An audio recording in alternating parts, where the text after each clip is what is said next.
As immigration tensions escalate, the former president of FIFA is supporting a boycott of the upcoming 2026 World Cup. And say they're boycotting the upcoming World Cup games in the U.S. The local World Cup committee has been expecting hundreds of thousands of visitors to travel to the Metro when the matches kick off in 5 months. The German politician Jürgen Hart, a member of the Christian Democratic Union, has raised the idea of a potential World Cup boycott in a German newspaper. Calls are growing louder in the United Kingdom for England and Scotland to boycott the 2026 FIFA World Cup that is set to be co-hosted by the United States. Three of FIFA's largest global sponsors held a private meeting in Zurich that lasted 4 hours. No press was invited and no statement was released. By Thursday, all three had quietly notified their US-based marketing agencies that contract renewals were under review. And then only one word was circulating inside FIFA's commercial division, Canada. The $3 billion realignment had already begun before anyone outside the room knew a decision had been made. This is not a rumor. This is what happens when the world's most powerful sporting body loses control of its own narrative, and when the country hosting the biggest tournament in football history starts making the sponsors deeply uncomfortable. To understand how we got here, you need to start with what the 2026 World Cup was supposed to be. For the first time in history, the tournament was designed as a tri-nation event shared by the United States, Canada, and Mexico, featuring 48 teams and 104 matches. Organizers projected roughly $5 billion in economic impact flowing into the US economy alone through tourism, hospitality, transportation, and retail. Cities like Dallas, Atlanta, Miami, Los Angeles, and New York spent years preparing. Stadiums were renovated, transit systems were upgraded, and security frameworks were drafted. This was framed as a defining commercial moment for American football and for the brands attached to it. That framing is now completely unraveling, and the sponsors are the first ones pulling the emergency cord. The cracks started forming long before the first ball is kicked. Multiple American host cities stumbled on basic operational deadlines, stadium renovation agreements stalled in political gridlock, budget overruns created repeated complications, and sponsorship disputes triggered delays that FIFA could not ignore publicly. And then came the immigration dimension, the one that transformed a logistical headache into a commercial catastrophe. Fans from Nigeria began posting about visa applications denied without explanation. Families in Pakistan described anxiety over minor clerical errors derailing months of planning.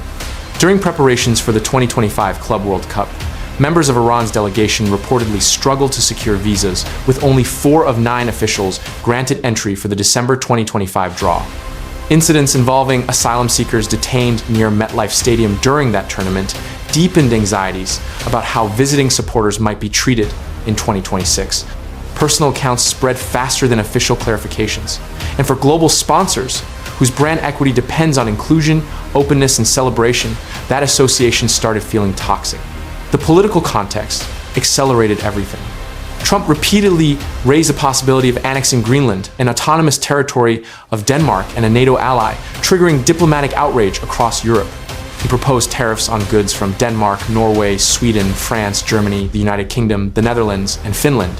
In the Netherlands, more than 150,000 citizens signed a petition urging their national team to boycott the 2026 World Cup in the United States, one of the largest football-related civic petitions in Dutch history.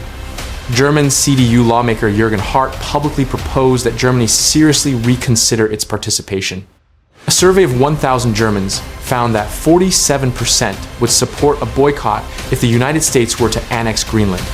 Former Germany coach Joachim Löw, who led the national team to the 2014 World Cup title, raised explicit safety concerns about the entire tournament, saying playing in a country that is actively at war is even more dangerous. The political situation completely overshadows the tournament. Then Iran declared it cannot participate under no circumstances following joint US-Israeli strikes. Iran's sports minister Ahmed Danyamali told state television, "Our children are not safe. And fundamentally, such conditions for participation do not exist." Iran's federation president, followed by announcing negotiations with FIFA to relocate Iran's World Cup matches to Mexico. Mexican President Claudia Sheinbaum stated publicly that Mexico would have no problem hosting Iran's matches if FIFA agreed. FIFA's official response was firm, no schedule changes, but the commercial signal was unmistakable. a qualified nation was refusing to set foot on American soil for the tournament. Trump himself sent contradictory signals within 24 hours. On March 11th, after meeting with FIFA President Gianni Infantino, a statement confirmed that the Iranian team is of course welcome to compete in the tournament in the United States. The following day, Trump said he really does not believe it is appropriate that they be there for their own life and safety. A week earlier, he told Politico he really does not care if Iran plays.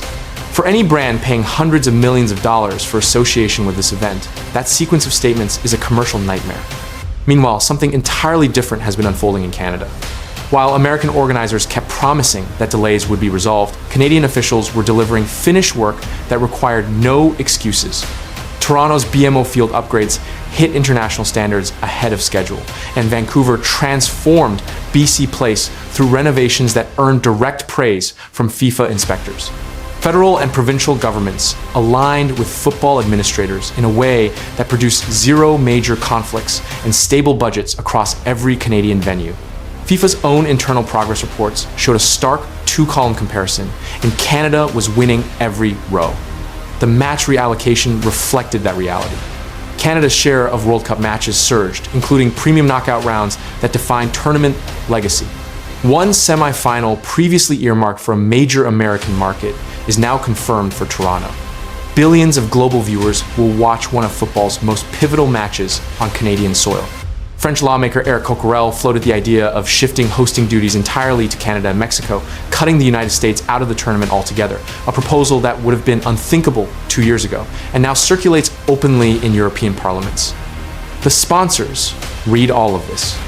Every internal brand audit runs the same calculation: which association generates positive equity and which generates risk.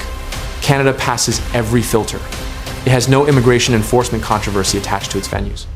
It has no geopolitical provocations generating European boycott petitions. It has no contradictory statements from its head of government about whether visiting nations are welcome or not. Canada delivered its World Cup infrastructure on time, on budget, and without drama. The $3 billion shift is not purely symbolic. It represents a structural commercial shift in how global brands are beginning to think about North American positioning. The US was supposed to be the anchor of this tournament's commercial story. Instead, it has become the liability that sponsors are quietly reinsuring against. Former FIFA president Sepp Blatter, largely silent since leaving office, backed calls for fans to avoid traveling to the United States for the tournament, an intervention that carries symbolic weight precisely because it is so unusual. FIFA's official posture remains that the tournament proceeds as scheduled and that all teams are welcome. But every leaked briefing, every reshuffled match allocation, and every sponsor conversation happening away from cameras tells a different story. The organization knows that a tournament marketed as global unity cannot sustain its commercial value. While 47% of Germans support a boycott, a qualified nation refuses entry on security grounds, and the US head of government cannot maintain a consistent position on whether that nation is welcome from one day to the next. The $3 billion shift is moving north. The semifinal is in Toronto. The sponsors have made their calculation. And Canada, which was supposed to be the supporting act in this tournament, is becoming the only venue the world's biggest brands still want their logo on.